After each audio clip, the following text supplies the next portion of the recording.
Lincoln Hills is not marked on most tourist maps. The town, with a population of just over 8,000, is tucked away among the rolling hills of central Pennsylvania, where the main street still looks like the set of a 1950s movie. Donna's Family Diner, Jenkins's drugstore, Wilson's hardware store, and the only traffic light, which flashes yellow at night when traffic comes to a standstill. It's a place where everyone knows each other by name, where they don't lock their doors at night. Sheriff James Porter described Lincoln Hills in his first official interview after the tragedy. At least that's how it was until May 14, 2023. At 9:47 p.m. that Sunday evening, the 911 emergency service received a call from Thomas Green, a neighbor of the Miller family. "I heard a gunshot and a scream. It's the house across the street, Robert and Elizabeth Miller," he told the dispatcher in a broken voice. A recording of the call was later played in court. Robert Miller had been teaching physics at a local high school for the past 10 years. He was a tall, fit man with a neatly trimmed beard and an attentive gaze behind thin-rimmed glasses. His lessons were considered some of the most interesting, albeit demanding. He led a science club and organized trips for his students to regional science fairs every year. Robert was the epitome of stability, recalls Martha Williams, the school's principal. He was never late, his lesson plans were flawless, and his office was always immaculate. When a problem arose, everyone knew Robert would find a rational solution. Robert moved to the town 12 years ago after the tragic death of his first wife, Carol, in a car accident. He looked lost when he first showed up here, recalls Frank Carpenter, owner of a local hardware store. A man trying to escape his past. Many of us have been there. For the first 2 years in Lincoln Hills, Robert lived a reclusive life, devoting himself entirely to his work. He was rarely seen in town except when necessary. At the grocery store, the gas station, sometimes at the bookstore. Everything changed in the spring of 2013 when he first met Elizabeth Foster at the town library.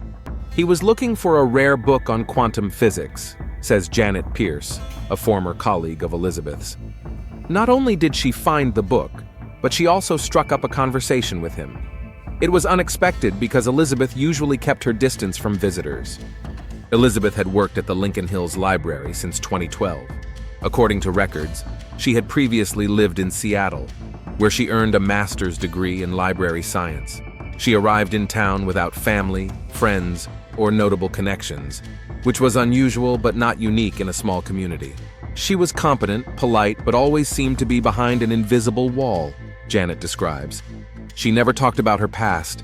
When the conversation turned to childhood or family, she gracefully changed the subject. Robert and Elizabeth's romance developed quickly. 6 months after they met, they got engaged, and 3 months later, they were married in a small ceremony in the town park.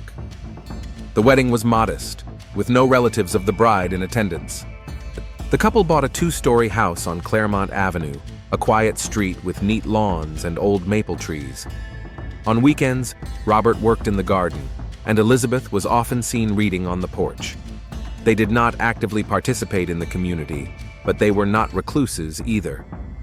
They seemed harmonious, recalls Anne Green, the wife of a neighbor who called 911. Not the kind of couple who constantly showed their feelings, but there was a quiet understanding between them. At least that's how it seemed from the outside. Every Sunday, the Millers went to Donna's Cafe for brunch. They always sat at the corner table and always ordered the same thing: pancakes with maple syrup for Robert, an omelet with vegetables for Elizabeth. Waitress Lisa Connors had been serving them for the past 7 years. They never argued, at least not in public, she says. He always pulled out her chair for her, and she always thanked him with a slight smile. It was like something out of a book on good manners. But there was something about Elizabeth that raised questions among attentive observers. Every 2 months, she would leave for the weekend in Philadelphia. Medical procedures, she would explain to her colleagues. She never specified what kind.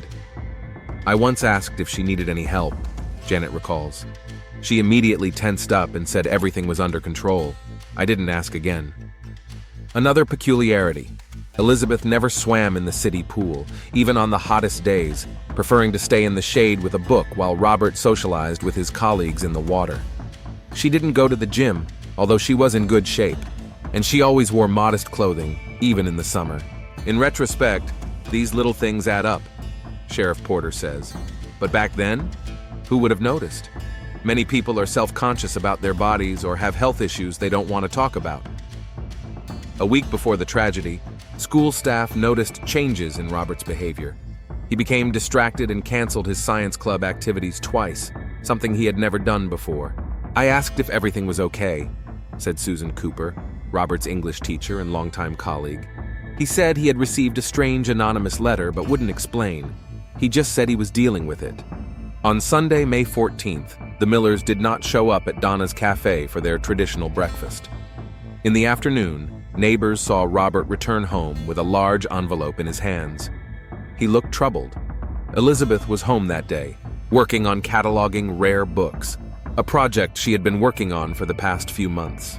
What exactly happened behind the closed doors of 47 Claremont Avenue was only revealed during the trial.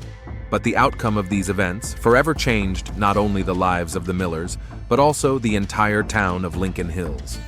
At 9:42 p.m., Thomas Green heard a loud male voice coming from the house across the street, followed by a woman's scream and a few seconds later a single gunshot. 5 minutes later, the first police patrol arrived on the scene. 10 minutes later, paramedics pronounced Elizabeth Miller dead from a gunshot wound to the chest.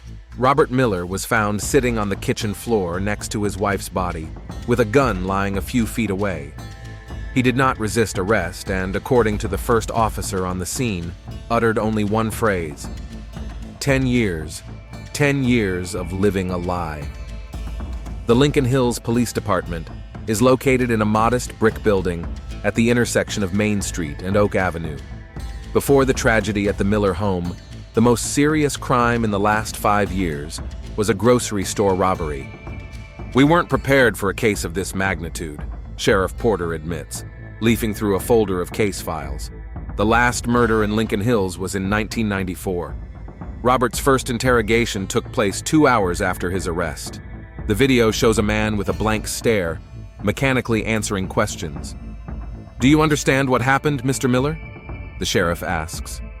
"I killed my husband," Robert replies after a pause, without looking up. "Excuse me?"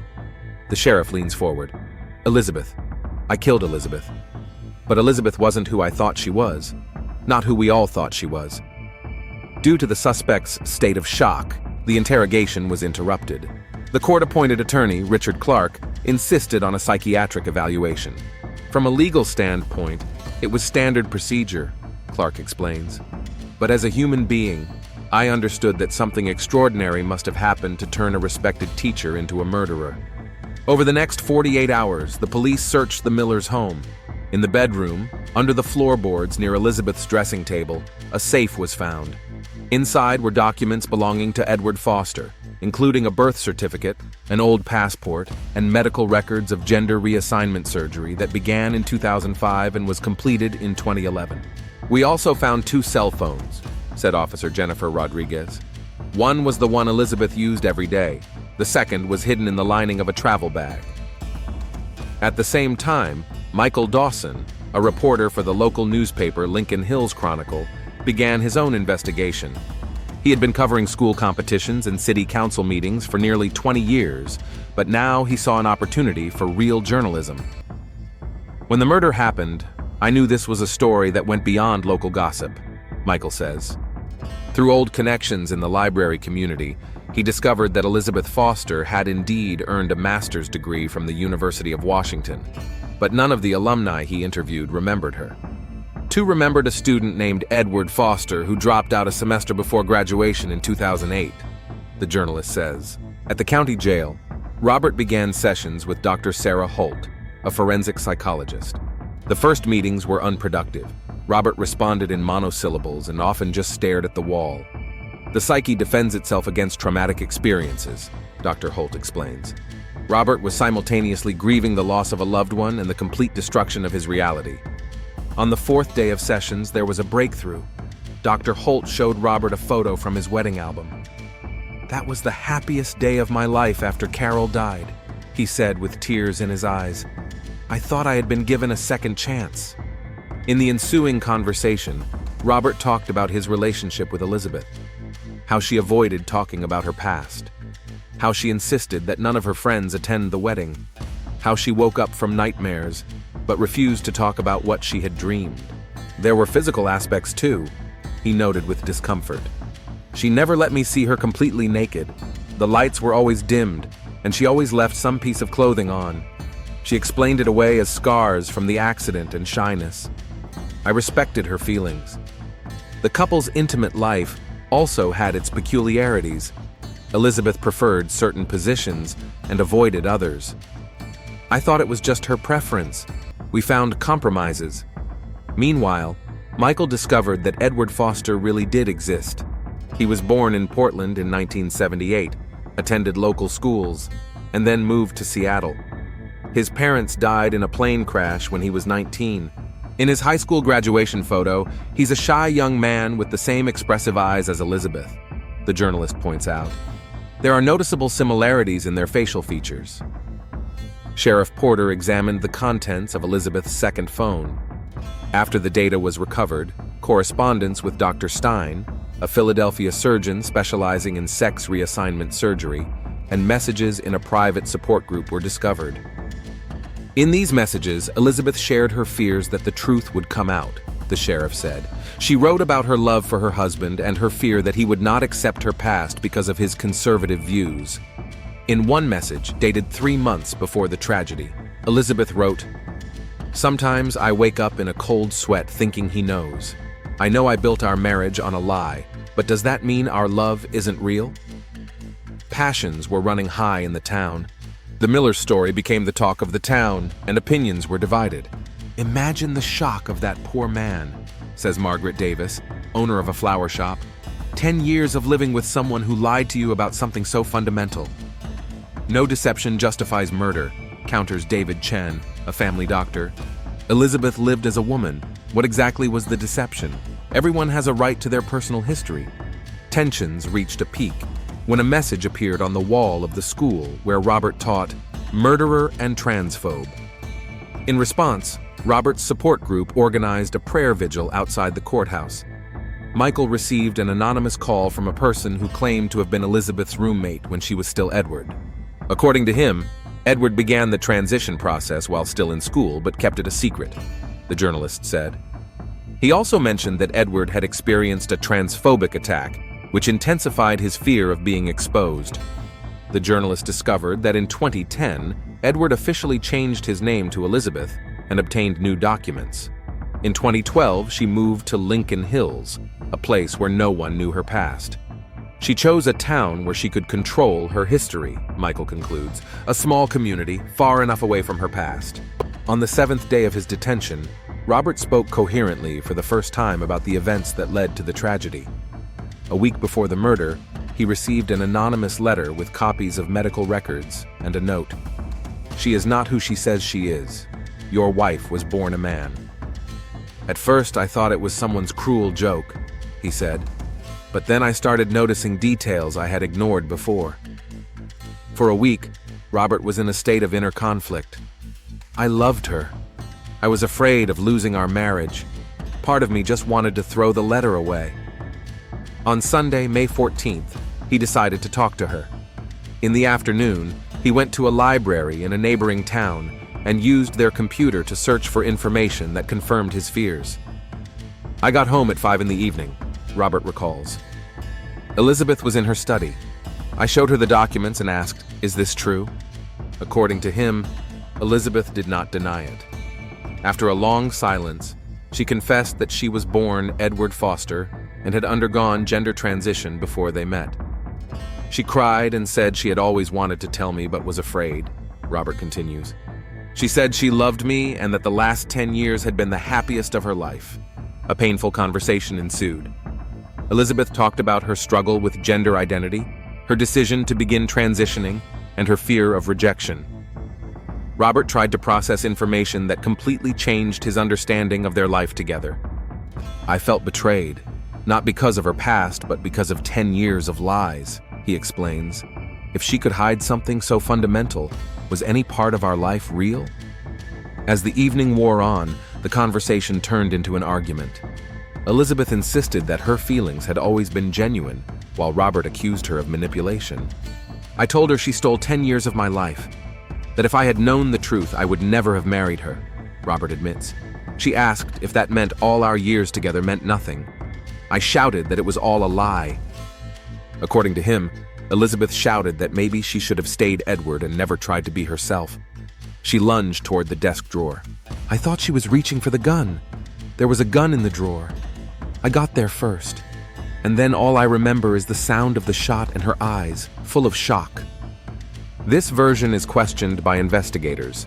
Ballistics showed that the shot was fired from a distance of about 2 meters, which contradicts the version of a struggle for the gun. Only documents, including Elizabeth's diary, were found in the desk drawer. We have no reason to believe that Mrs. Miller was a threat, the sheriff commented. Most likely, it was the tragic culmination of an emotional conflict. Michael continued his investigation, trying to identify the sender of the anonymous letter. His attention was drawn to a new library employee, Melissa Cortez, who had started working there 3 months before the tragedy. Upon further investigation, it was discovered that Melissa's real name was Melanie Trent, and she had previously worked at the same university library in Seattle where Edward had studied. Perhaps she recognized Elizabeth as a former student. When I tried to talk to her, she refused to comment and soon quit her job, said the reporter. Her phone is off. Her apartment is empty. She just disappeared. A month later, Robert was charged with second-degree murder. The once quiet town found itself at the center of a national debate about transgender rights and deception in relationships. There are no winners in this story, concludes Dr. Holt. There are only victims here. Elizabeth, whose life was tragically cut short, Robert, whose reality was shattered in a single day, and an entire town that will never be the same again. By June 2023, Lincoln Hills had begun to return to normal life, but behind the visible calm, the investigation continued. Michael Dawson, a journalist for a local newspaper, took a leave of absence and traveled to Seattle to learn more about Elizabeth's past.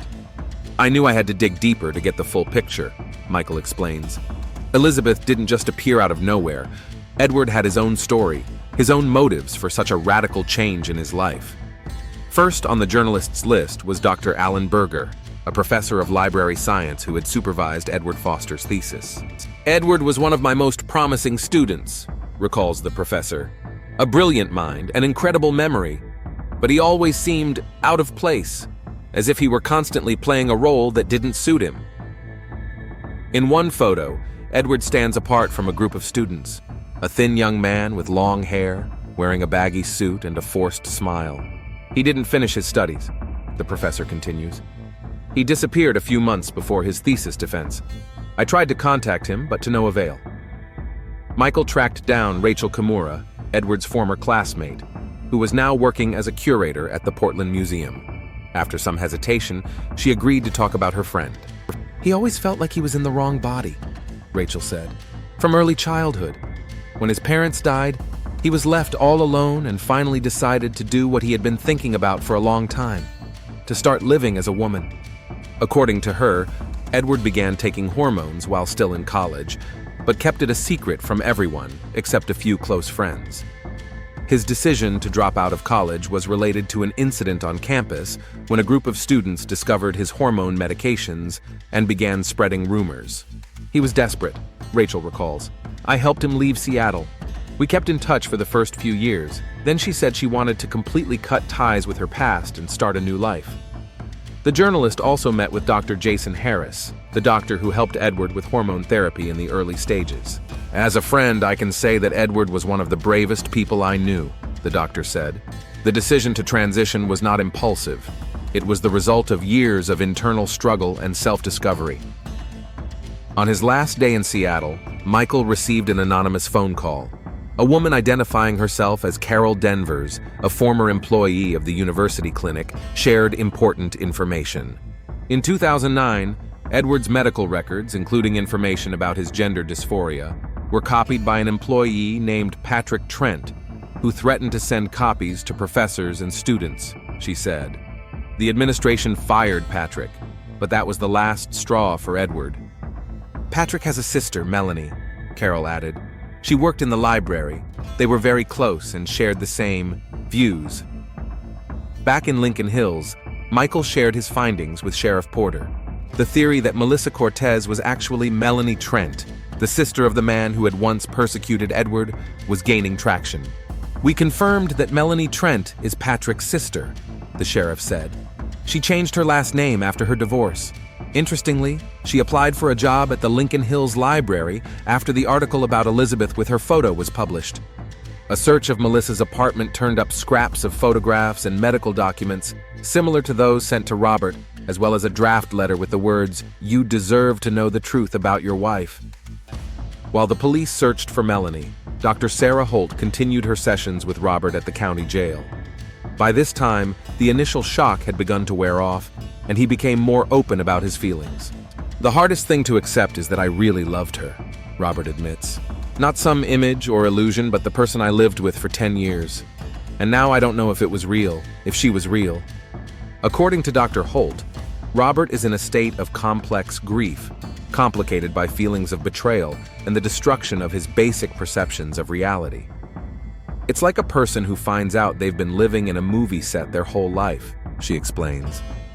His entire frame of reference has been undermined. The psychologist pays particular attention to the last moments before the shot. Robert's version of events, that Elizabeth allegedly reached for the gun, contradicts the evidence found. "I can't remember all the details," Robert admits. "We were yelling at each other. I felt like I was going crazy. She said something about how she wished she were dead. I saw her turn toward the drawer. At that moment, I was sure there was a gun in there. The next thing I remember is the shot. So," Dr. Holt suggests that Robert may have experienced a dissociative state caused by extreme stress, which would explain the discrepancies between his memories and the evidence. An important discovery was made by Officer Jennifer Rodriguez, who analyzed Elizabeth's personal belongings. In a diary found in a desk drawer, there were entries indicating that Elizabeth had planned to tell Robert the truth. "The last entry is dated May 10th, the officer said. She writes, "It's decided. On our anniversary, I'll tell him everything. I can't live in fear anymore. Either he accepts me for who I am, but I have to try." Robert and Elizabeth's 10th wedding anniversary was supposed to be on May 22nd, a week after the tragedy. Elizabeth's browser history revealed searches for gender reassignment laws, the legal aspects of transgender transition, and psychological strategies for disclosing one's transgender identity to loved ones. She was preparing, Sheriff Porter concludes. Perhaps the anonymous letter prompted her to speed up the process, or it arrived just as she had already decided to come out. In Philadelphia, Michael met with Dr. Abraham Stein, the surgeon who performed Elizabeth's surgeries. Due to medical confidentiality, the doctor could not discuss medical details, but he shared his general impressions. "Elizabeth was one of my most responsible patients," the doctor said. "She was a person who knew what she wanted and was prepared for the consequences of her choice. During her last visit, a month before the tragedy, Elizabeth mentioned that she was considering telling her husband the truth. The doctor advised her to seek the support of a family psychologist during this process. During a nationwide search, Melanie Trent was found in a motel on the Canadian border. Upon her arrest, she immediately confessed to sending the anonymous letter to Robert. "I believed he had a right to know," she stated. "This individual was deceiving him, hiding her true nature. I saw them together in town. The way he looked at her, the way he believed in their relationship, it was wrong." According to Melanie's testimony, she met Elizabeth almost immediately after arriving in Lincoln Hills. Despite all the changes, her eyes were the same, and her manner of speaking, certain gestures. "I watched for several weeks, gathering information before sending the letter." When the sheriff asked if she understood the possible consequences of her actions, Melanie replied without remorse, "I revealed the truth. What he did with that truth is his choice and his responsibility." By early July, the investigation had pieced together a fairly complete picture of the life of Elizabeth Miller, a woman born Edward Foster, who had undergone a difficult journey of transformation and created a new identity in a quiet town. "It was a life built on a fundamental secret," Michael Dawson sums up. "But at the same time, it was a life filled with genuine feelings. The tragedy is not that Elizabeth was a transgender woman, but that her fear of rejection led her to hide the truth from the person she loved most. And that fear, in the end, proved to be well-founded. Mid-July 2023, in Bradford County District Court, the preliminary hearing in the Robert Miller case begins. District Attorney Lisa Rodman insists on a second-degree murder charge, while defense attorney Richard Clark seeks to have the charge reclassified as manslaughter. The evidence presented indicates premeditation, the prosecutor argues. A week passed between the discovery of his wife's past and the fatal shooting, enough time to consider his actions. My client was under severe psychological stress, the lawyer objects. 10 years of marriage based on fundamental deception. Any reasonable person in such circumstances could have lost control. Michael Dawson and Sheriff Porter reconstruct the events of Elizabeth's last week, hour by hour.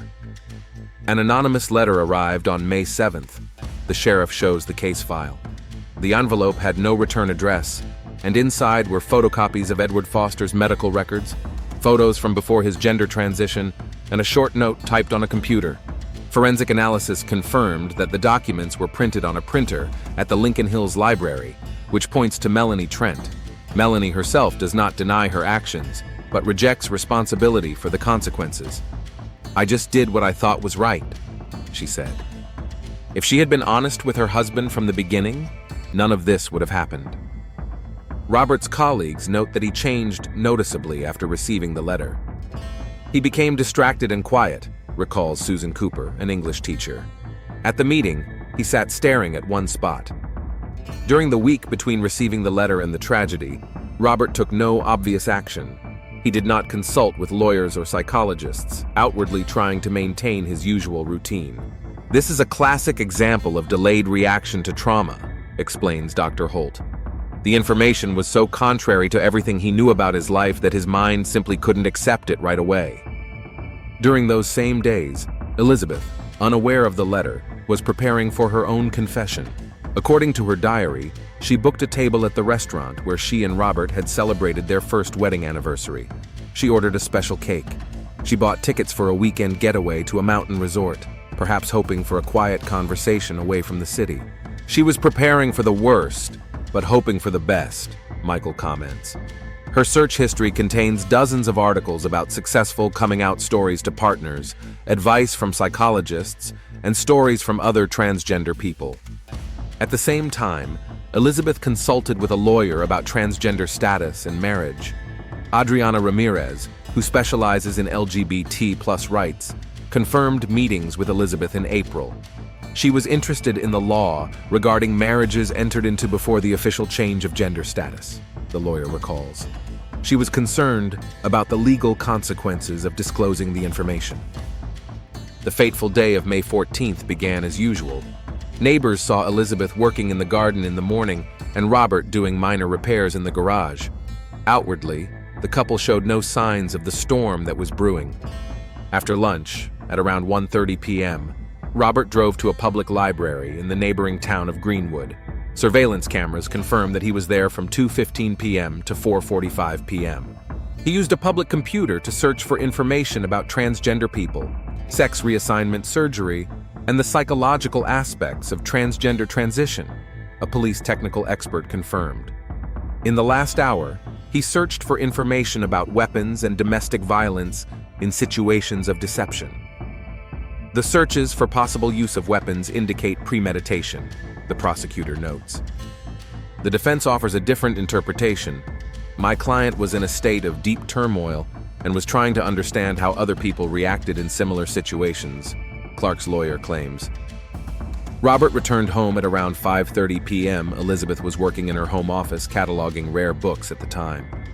According to Robert, he entered the office with printouts of documents and asked directly, "Is this true?" The ensuing scene can only be reconstructed from Robert's words and physical evidence. According to his testimony, Elizabeth did not deny the information and tearfully confessed that she was born as Edward Foster and had undergone a transgender transition before they met. "She said she had always wanted to tell me, but was afraid of losing me," Robert recalls. "She said she loved me, that our feelings had always been real." A long conversation followed. Elizabeth talked about her struggle with gender identity, her fear of rejection and discrimination. Robert listened, trying to process information that completely changed his understanding of their life together. "I asked her why she hadn't told me before we got married. She said she was afraid of losing me," Robert says. "I felt betrayed. It wasn't about who she was before. It was about her not trusting me enough to be honest." As the conversation progressed, the tension grew. Robert accused Elizabeth of lying, and she defended herself by explaining her fear with real-life examples of violence and rejection experienced by transgender people. She said that a week before we met, she had read an article about a man who beat up his girlfriend after learning about her transgender status, Robert recalls. She said she had always feared such a reaction, especially when she heard my comments about traditional values. Later that evening, around 9:30 p.m., the conversation turned into a heated argument. Elizabeth admitted that she had planned to tell him the truth a week later, on their anniversary. She showed Robert the travel reservations and the cake she had ordered. This information only intensified his sense of betrayal. I asked her how she planned to continue our marriage after such a confession. She said she hoped for my love, that 10 years of living together meant more than her past, Robert recounts. I told her it wasn't about her past. It was about the deception. At that moment, according to Robert, Elizabeth abruptly stood up and headed for the desk drawer where he believed the gun was kept. However, the investigation established that the weapon was kept in the bedroom, not in the study. The desk drawer contained only Elizabeth's documents, her diary, legal advice, and materials about her planned confession. It is more likely that Robert went to the bedroom to get the gun himself, as evidenced by the empty holster found there. Sheriff Porter reconstructs the events.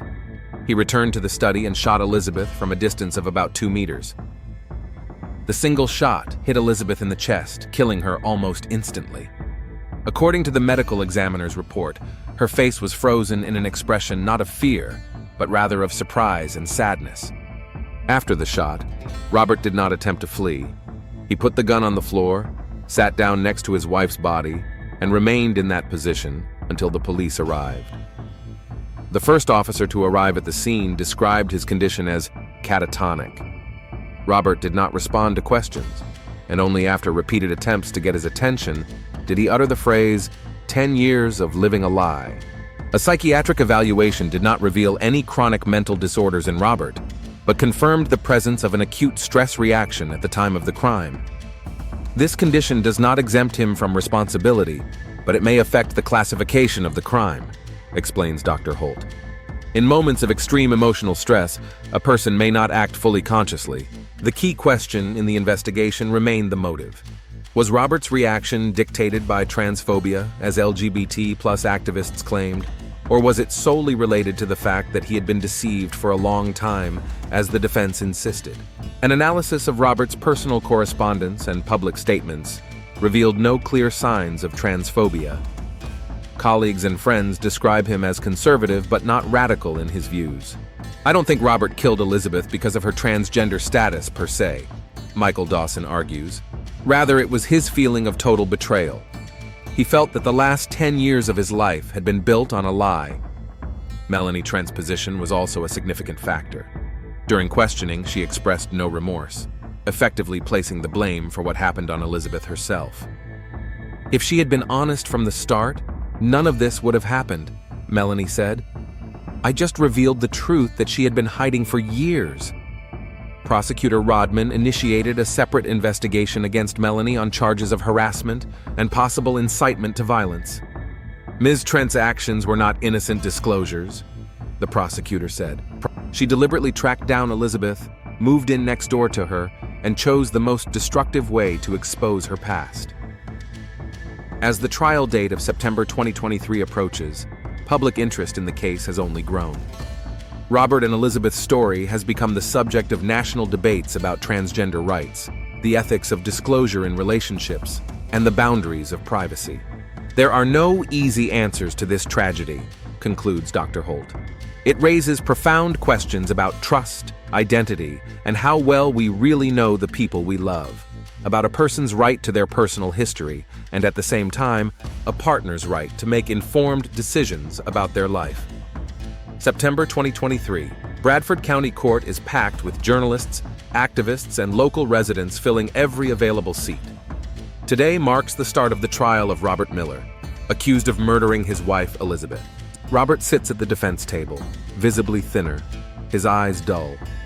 During his 4 months in custody, his hair has turned gray and deep wrinkles have appeared on his face. His suit, which once fit him perfectly, now hangs on him like a coat rack. The first week of the trial is devoted to selecting the jury, a difficult task, given the high profile of the case and the polarization of public opinion. Attorney Clark dismisses potential jurors who demonstrate strong pro-LGBT views, while Prosecutor Rodman weeds out those who express conservative views on gender issues. We are looking for people who can look at the facts of the case objectively, not through the lens of their political beliefs, Judge Foster explains to reporters after the hearing. This is a case about human tragedy, not ideology. In the end, the jury is made up of 7 women and 5 men of various ages and backgrounds. Most of them are residents of small towns in the county, middle-class people with families and jobs outside of the political sphere. Prosecutor Rodman's opening statement is clear and ruthless. This case is about the intentional taking of a human life, she begins. Regardless of Elizabeth Miller's personal history, regardless of whether we agree with her decision to hide her past, the fact remains. Robert Miller knowingly took a gun and shot an unarmed man who posed no threat to him. Attorney Clark paints a different picture in her opening statement. This is a story about a decade of deception that destroyed my client's life, about a fundamental breach of trust in the most intimate of relationships, about a man whose world was shattered in an instant when he learned that the last 10 years of his life had been built on a lie. The first witnesses are the police officers who arrived at the crime scene and the medical examiner who performed the autopsy. Their testimony is technically accurate and emotionally restrained. Photos from the crime scene cause visible distress among the jury, especially the picture of Elizabeth lying on the floor of the study with a look of surprise and sadness on her face. The court then hears testimony from the Millers' neighbors and colleagues, who paint a picture of what appears to be a perfect couple. "They seemed happy," says Anne Green, a neighbor. "I never would have thought that such a tragedy was hidden behind that facade." On the third day of the trial, Dr. Sarah Holt takes the stand. Her testimony is key to understanding Robert's psychological state. Mr. Miller experienced what is known in psychology as a traumatic disruption of his basic beliefs about the world, she explains. His fundamental beliefs about his life, his marriage, and intimacy were destroyed in an instant. Such an experience can cause acute stress disorder with elements of dissociation, a state in which a person acts without full awareness. However, under cross-examination by the prosecutor, Dr. Holt acknowledges that even in such a state, a person usually retains a basic understanding of the consequences of their actions. Stress does not deprive a person of the ability to realize that firing a gun can result in death, she agrees. In the middle of the trial, Melanie Trent is called to the stand. Her appearance causes a stir in the courtroom. Many consider her to be the catalyst for the tragedy. Dressed in a strict suit, with her back straight and her chin raised, she looks more like a prosecutor than a witness. "I believed and still believe that I did the right thing," she states without a shadow of a doubt. "The truth is more important than comfort. Robert had a right to know who he was living with." When the prosecutor asks if she was aware of the possible consequences of her actions, Melanie replies coldly, "I revealed the truth. I didn't pull the trigger." These words cause a wave of indignation in the courtroom. The judge is forced to call for order. Attorney Clark does not miss the opportunity to use Melanie's coldness to strengthen his case. "Did you deliberately track down Elizabeth Miller? Did you deliberately get a job at the library so you could be near her?" he asks. "I noticed the resemblance when I saw her photo in the newspaper," Melanie admits. "Yes, I wanted to make sure it was really Edward Foster before taking any action." "And instead of talking to her directly, you sent an anonymous letter to her husband?" "I thought he should know the truth." This testimony forms the basis for a separate investigation into Melanie Trent on charges of stalking and incitement to violence. The trial culminates with the testimony of Robert Miller himself. Over 2 days, he tells his story of a happy marriage that, he now realizes, was based on a half-truth, of the shock of receiving the anonymous letter, of a torturous week of inner turmoil. and finally, of the fateful evening of May 14th. "I loved her," he says through tears. "Even after learning the truth, part of me still loved the woman I had lived with for 10 years. But another part felt betrayed, deceived, used." Describing the last moments before the shot, Robert admits that his memory of those moments is fragmented. "I remember our argument, her saying she was going to tell me everything in a week, on our anniversary. I remember her showing me the booked tickets, telling me about the cake she had ordered. For some reason, that made the betrayal even more painful. The realization that she had planned everything, mapped out every minute of how she was going to reveal the truth to me. And then, I don't remember exactly, she went to the table and I was sure there was a gun there. The next thing I remember is the sound of the shot and her eyes full of surprise. Under pressure from the prosecutor, Robert finally admits that he probably went to the bedroom to get the gun himself. I don't remember that, but if all the evidence points to that, then that's what happened. And you deliberately pointed the gun at a woman whom you say you still loved? The prosecutor presses. After a long pause, Robert replies quietly, "It seems so." The closing arguments of both sides are emotional and convincing. Prosecutor Rodman emphasizes the physical evidence and inconsistencies in Robert's testimony. Attorney Clark appeals to the human factor, emotional trauma, and broken trust. The jury retires to deliberate for nearly 3 days.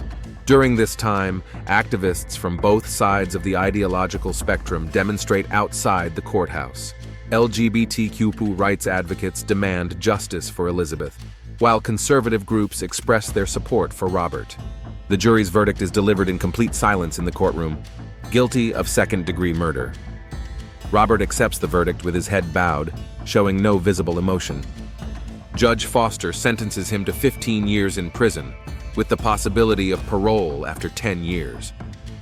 This crime was born out of a tragic web of lies, fear, and betrayal, the judge notes, but no circumstances justify taking a human life. Parallel to the main trial, a case against Melanie Trent develops. In December 2023, the court finds her guilty of persecution and indirect incitement to violence.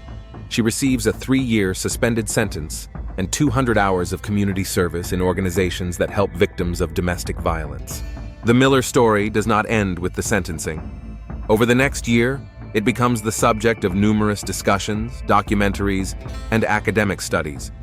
Journalist Michael Dawson publishes a book, 10 Years of Silence, detailing the entire story from beginning to end.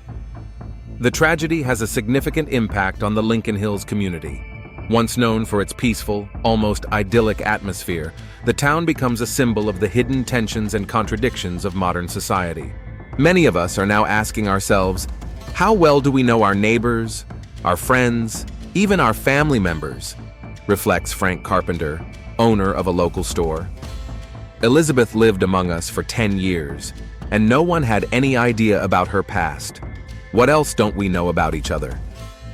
The school where Robert taught is organizing seminars on tolerance and acceptance. The city library where Elizabeth worked is creating a special section on gender identity and relationship psychology. The story has had a particular impact on transgender people, especially in small, conservative communities. On the one hand, many of them report increased discrimination and suspicion. On the other hand, the Miller's case has opened up space for a broader public conversation about transgender rights and issues. This tragedy has highlighted the real fears faced by transgender people, comments Jessica Ramirez, an activist with a national LGBT+ organization. Elizabeth was afraid to reveal her true identity because of possible rejection and violence, and her worst fears, unfortunately, came true.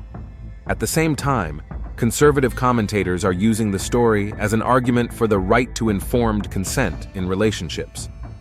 Regardless of political views, most people agree that long-term intimate relationships should be based on honesty, writes columnist James Burke in a national newspaper. A year after the tragedy, in May 2024, a modest memorial to Elizabeth Miller is erected at Lincoln Hills Cemetery. The dedication ceremony is attended by several of her former colleagues and Rachel Kimura, a friend from her college days who knew her as Edward. She was a brave person, Rachel said in her short speech. brave in her desire to live an authentic life, to be herself, despite all the obstacles. And in the end, it was that desire for authenticity that cost her her life.